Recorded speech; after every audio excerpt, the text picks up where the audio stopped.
So life before Citywide, I worked at home office for 8 years as a sales executive.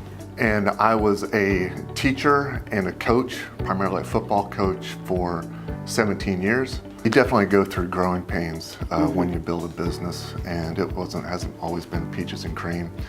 But the fortunate thing is that Jennifer was able to recapture some of her magic, a lot of magic that she did in Kansas City. You just start learning about something, you learn how people are providing a service, making an impact, and then our model with our contractors' lives changing and those things. I mean, that's what I'm so connected to now that I was not able to be connected to in Kansas City. The best story we have on this, I believe, he was our very first contractor, did our very first job. It was a window washing and pressure washing job at a school.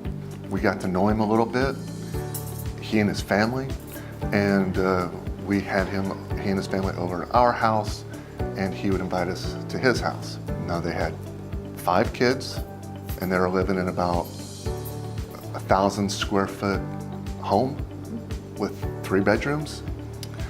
And it was probably about 3 years later, he called us up and he goes, "Hey, I got a little get together I want to get to, but here's the address that I'm gonna have you come to." And it's this 3-story, 3,000 square foot home.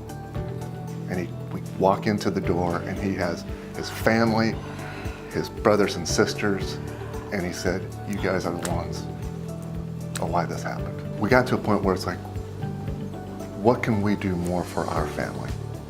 And it was the earning potential and the fact to be able to work for ourselves, that we get to call the shots. That was something that was very appealing to us.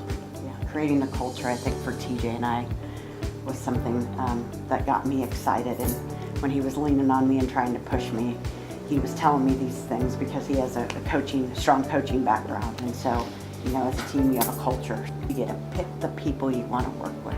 That appealed to me.